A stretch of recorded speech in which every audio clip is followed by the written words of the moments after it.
You are terrible at situational football. That's Like what it is. anything that's momentum shifting, you it up. And that typically falls back on the coach when you're talking about situational football. That's the thing, the situational football. Like, what are we like? What is he doing or not Or doing? not doing. It's the team's bad situationally. My feeling is there's just such collective failure associated with Mike Norvell, and I you can't get the stink off the.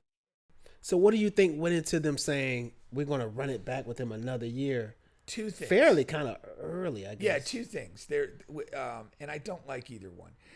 Number one, there's been a lot of talk that we don't have the finances to cut him loose, and so you basically can't afford to fire a guy, so you're stuck keeping him. Yikes. I had a conversation with Sarv last night. And he's more involved in kind of like the message boards and the booster chatter and that sort of stuff.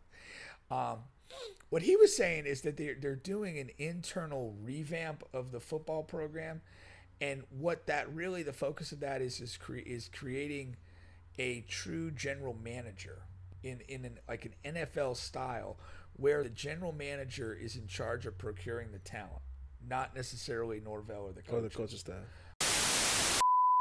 College football. Are not weekly, but whatever. Florida Gators, Florida State Seminoles, Miami Hurricanes. We'll save the Hurricanes for last here. Let me before we get to the Gators, I want to get into Florida State because what was that, about a week ago? I think I was coming off the cruise and I had a Bleacher Report thing come up. You guys are going to keep the coach Mike Norvell into next year. I know you saw that. Yeah, that was after the Saturday game. Okay. So maybe it was Sunday or Monday. There you go. So yeah, there had been, particularly after we lost on the road at Stanford. Yeah. There was a lot of people that's like, this is not acceptable. Norvell's got to go. Has to happen. We can't tolerate this. And then you're kind of like going down the back end of the schedule, and you're like, well, heck, you still had a chance, I think, at that point to maybe go 7-5 if you ran the table, maybe even 8-4. And you're thinking, well, if he does that, and you play pretty well, probably does enough to get himself another year. But this motherfucker goes out there and loses these games, and now we're 5-6. But have the guys laid down, or is it more Mike just mailing it in the coaching staff? To me, it's just very complicated. Like Okay. if you look at it, you're 5-6. You're going to Gainesville this weekend on the road to try to win a game and become bowl eligible in 500. I don't think the team has laid down in the sense that there's just zero effort. The games have become almost painful. You go back to Virginia, we're up 21-7, 2.5 minutes to go in the first half. We let up a tying touchdown. We don't score coming out of the half. We go to Miami plays us 28-3. We're down. Looks like you should roll over and die. Somehow they get something going and make it a one-score game at the end. Then I go to the game. We're at Pitt. We're up 21-14 at the half. We get the ball to start the half near midfield. We go 3 and out. They score. We fall behind. We lose the game. These are all couple sequences. Yeah. Then you go on the road to Stanford, and you kind of got low-key dominated, but they didn't score a lot. And our quarterback gets concussed. And late in the game, with the backup quarterback, we have a miraculous catch, we have a pass interference, and we have a run at the goal line to maybe tie this or go for 2. Arguably he was in, but it was just a crazy finish to an otherwise completely uninspiring game. And then you come and you win a game at home. I think it was Wake Forest.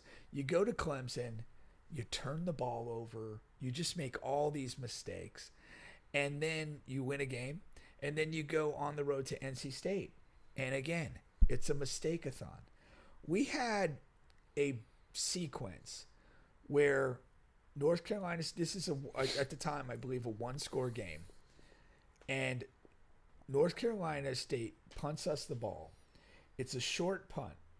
It hits the helmet of a Florida State player who is kind of in a blocking posture, not like a catch the punt posture. It rolls back towards North Carolina, side of the field. We give chase, they get the ball. Just a fluky like maneuver. that, stuff like that. Defense gets a stop. They punt again. Our punt returner's down about the 10, 11-yard line. Drops the fucking thing. Yikes. They get it. They Score, get of course. on a fourth down. Oh, wow. When they were up at this time, they're up 14-11. So they had a fourth and goal 3-yard line chance to kick a field goal. You go up 6, but we'd have a chance to go down and score and win. They ball up, go for it on fourth down, score. Game's over. Yikes. It's just like the way these games. There's almost a cruelty in how you've lost. It is. Games. That is. It is. But like the players are playing, they just suck. They just suck. Like you are terrible at situational football.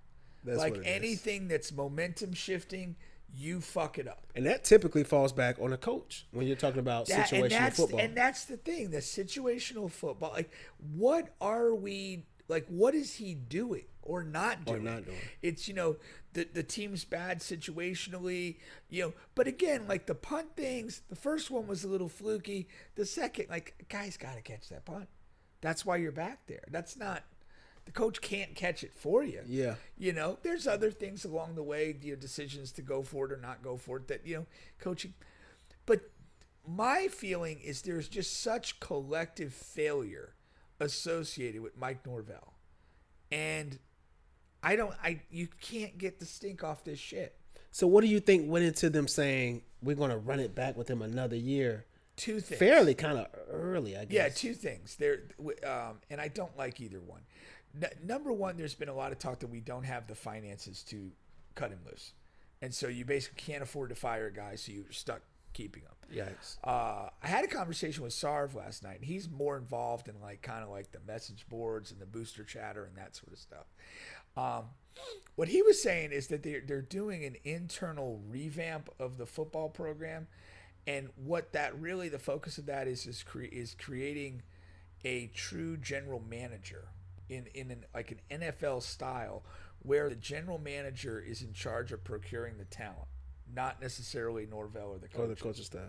I mean, it collaborates. We like this guy, we don't like that guy. Right. But the general manager is supposedly going to be like a football guy that can evaluate talent and determine who we focus on getting and who we don't, in the hopes of upgrading the talent on the roster.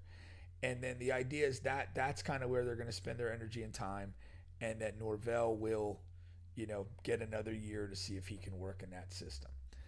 But the other interesting facet is Gus Malzahn. I know he was in the Arkansas job. I think somebody got that today. Yeah. So, but he was given some real sort of coy answers about whether he'll be around in the future. And Tony White, the defensive coordinator, who's caught a lot of heat, but the team has played better last couple weeks. He's potentially a candidate for the UCLA job. I think he played there. Okay. And he's also been a little kind of vague and coy about what his intentions are.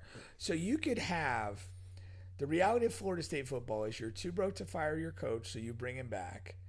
You have to replace both coordinators again, which you just did last year. Back-to-back years. And then you have this thing where you're going to bring in this general manager and try and kind of restructure how you recruit and procure players. And that's Florida State going forward. Is that exciting? Hell no. There's just not. I mean, there's nothing about that.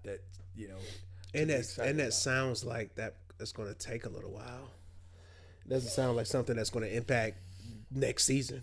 Which again, if that's the case, like, why are we sticking with Mike another year? Like, it's just one more year further away from getting improved. Yeah. So I'm not happy with any of it. Yeah. I'm not. I think it's really a shit show, and I think you're going to continue to suffer from a talent perspective, largely because of the ACC. Like, all the big things going on, it's Big Ten, SEC. Really, I mean, in a lot of ways, Big Ten has been doing SEC. Yeah, they've won the last two titles, and yeah, that got a strong chance for a third. So yeah, I do not have high hopes for the program. I think it's really almost like accepting a backseat status, which is kind of miserable. in that regard. And another wild thing though, like so, and this did in since November 1st, with Norvell's job kind of teetering, somehow we got 5 commitments of guys, which I don't understand it. Yeah. And then they got a JUCO defensive end committed today. Now none of this is final until they sign. Yeah. But just really weird. Like when your coach's job is In the literally balance. in the balance, why are people committing? Yeah. Like what's going on there? So somebody's selling somebody some shit. Like, I don't, out of the back of a trunk or something. It's just very strange. But the other thing is like we have had this situation. This has gone on like I think back to like basically Willie Taggart, where when we get a commitment from a guy who's a 5-star, almost automatically at the next review cycle he's downgraded to a 4. I wonder why. It's shady as fuck. Yeah. It makes no sense, but it's happened enough that it's noticeable. Wow. It's really, really weird. I gotta keep my eye on that. Yeah. It's crazy. There was 2 guys that were when they committed to us, a linebacker and a DB, within this football season, were identified as 5-stars, and now they're both identified as 4-stars. 4 stars. That's just. I wonder if they open their recruitment back up and try to go somewhere else. If they'll go back to a 5. Right. That'd be the thing. You know what I mean? Yeah. That's all. That's all I mean. Yeah, if they decommit and then sign with Ohio State, are they back to being 5-stars? You know what I mean? Yeah. That I mean, that's a high level bullshit. If that's what's going on. I mean, I don't understand why that would be, but like and who cares? You know what I mean? Like who really cares? But it's happened enough that it's like a noticeable thing. It's like, what are we doing? But on the bottom end of that, like the funny thing is like I've heard, and I don't know this to be true, but I've heard that like so you could be an unrated guy, but the minute you get like a Division I offer, you almost automatically go to 3 stars. So you could be like a 0, 1, 2-star guy, and then whatever it could be North Carolina State, it could Bowling be Bowling Green. Suddenly you're 3 stars. Like I don't know, it's really. I've heard about this, but again, it may not be 100% true, but it's pretty peculiar. Oh, that's interesting.